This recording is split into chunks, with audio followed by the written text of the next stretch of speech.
बिस्मिल्लाहिर्रहमानिर्रहीम। सिर्फ 5 मिनट का मदरसा कुरान और हदीस की रोशनी में।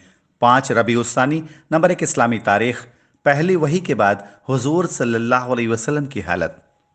गार हिरा में हुजूर सल्लल्लाहु अलैहि वसल्लम को नबूवत मिलने और वही उतरने का जो वाकया पेश आया था, वो जिंदगी का पहला वाकया था।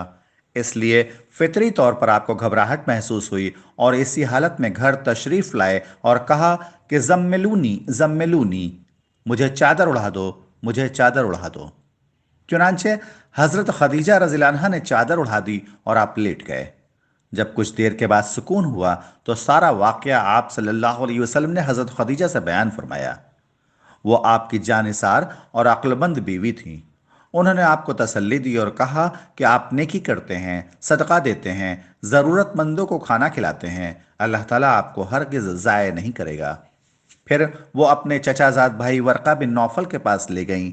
वो तौरात व इंजील के बड़े आलिम थे। उनसे सारा वाकया बयान किया। उन्होंने कहा कि खदीजा, ये तो वही फरिश्ता है जो हज़रत मूसा अलैहिस्सलाम के पास आया करता था, और ये इस उम्मत के नबी हैं। काश मैं उस वक्त तक जिंदा रहूं जब कौम इनको निकाल देगी ताकि मैं मदद करूं। हुजूर सल्लल्लाहु अलैहि वसल्लम ने फरमाया, क्या मेरी कौम मुझे मक्का से निकाल देगी?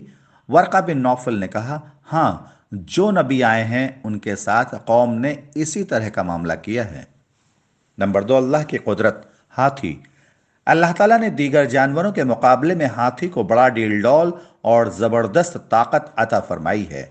उसके पैर मजबूत इमारत के 4 सतून की तरह मजबूत दिखाई देते हैं। कान बड़े पंखे की तरह मालूम होते हैं। आंखें आम जानवरों से भी छोटी होती हैं। सबसे ज्यादा अनोखी चीज उसकी सूंड है, जिसकी मदद से वो उन पहाड़ी जंगलात में जहां मशीनें और क्रेन नहीं जा सकती, वहां उनकी जिस्मानी ताकत और सूंड की मदद से बड़े बड़े दरख्तों को उखाड़ लिया जाता है। आखिर इंसान की जरूरत पूरी करने के लिए अल्लाह ताला ने अपनी कुदरत से कैसे कैसे जानवर पैदा किए। नंबर 3, एक फर्ज के बारे में। तमाम आमाल का दारोमदार नमाज की सेहत पर। रसूलुल्लाह सल्लल्लाहु अलैहि वसल्लम ने फरमाया, क़यामत के दिन सबसे पहले नमाज का हिसाब होगा। अगर नमाज अच्छी हुई तो बाकी आमाल भी अच्छे होंगे, और अगर नमाज खराब हुई तो बाकी आमाल भी खराब होंगे। नंबर 4, एक सुन्नत के बारे में। मिसवाक दांतों की चौड़ाई में करना। रबिया बिन अक्सम रज़ियल्लाहु अन्हु फरमाते हैं कि रसूलुल्लाह सल्लल्लाहु अलैहि वसल्लम दांतों की चौड़ाई में, यानी दाएं से बाएं और बाएं से दाएं मिसवाक फरमाते थे। नंबर 5, एक अहम अमल की फजीलत। बवक्त इस्तिंजा क़िबले की तरफ मुंह और पीठ न करना। रसूलुल्लाह सल्लल्लाहु अलैहि वसल्लम ने फरमाया, जो शख्स पाखाना पेशाब करते वक्त क़िबले की तरफ रुख नहीं करता और न पीठ करता है, उसके लिए एक नेकी लिख दी जाती है और एक गुनाह मिटा दिया जाता है। नंबर 6, गुनाह के बारे में। ज़कात न देने वाला। रसूलुल्लाह सल्लल्लाहु अलैहि वसल्लम ने फरमाया, ज़कात का अदा न करने वाला क़यामत के दिन जहन्नम में जाएगा।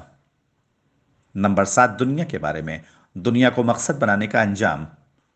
रसूलुल्लाह सल्लल्लाहु अलैहि वसल्लम ने फरमाया, जो शख्स अल्लाह का हो जाता है तो अल्लाह ताला उसकी ज़रूरियात का कफील बन जाता है और उसको ऐसी जगह से रोजी पहुंचाता है जहां से उसका वहम व गुमान भी नहीं होता। और जो शख्स मुकम्मल तौर पर दुनिया की तरफ झुक जाता है तो अल्लाह ताला उसे दुनिया के हवाले कर देता है। नंबर 8, आखिरत के बारे में। कयामत के दिन पहाड़ों का हाल। कुरान में अल्लाह ताला फरमाता है, लोग आपसे पहाड़ों के बारे में सवाल करते हैं, तो आप फरमा दीजिए कि मेरा रब उनको बिल्कुल उड़ा देगा, फिर वो जमीन को हमवार मैदान कर देगा, तुम उसमें कोई टेढ़ापन और बुलंदी नहीं देखोगे। नंबर 9, तिब्बे नबवी से इलाज। बुखार व दीगर बीमारियों से निजात। हजरत इब्ने अब्बास रज़ियल्लाहु अन्हु फरमाते हैं कि रसूलुल्लाह सल्लल्लाहु अलैहि वसल्लम ने सहाबा इकराम को बुखार और दूसरी तमाम बीमारियों से निजात के लिए ये दुआ बताई।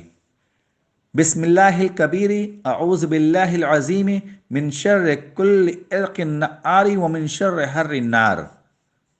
तर्जमा, मैं अल्लाह के नाम से शुरू करता हूँ जो बहुत बड़ा है। मैं बहुत ही ज़्यादा आज़मत वाले अल्लाह की पनाह मांगता हूँ हर जोश मारने वाली रग की बुराई से और आग की गर्मी की बुराई से। नंबर 10, कुरान की नसीहत। قرآن میں اللہ تعالیٰ فرماتا ہے، بے شک اللہ اور اس کے فرشتے حضور صلی اللہ علیہ وسلم پر رحمت بھیجتے ہیں۔ اے ایمان والوں، تم بھی ان پر درود اور سلام بھیجا کرو۔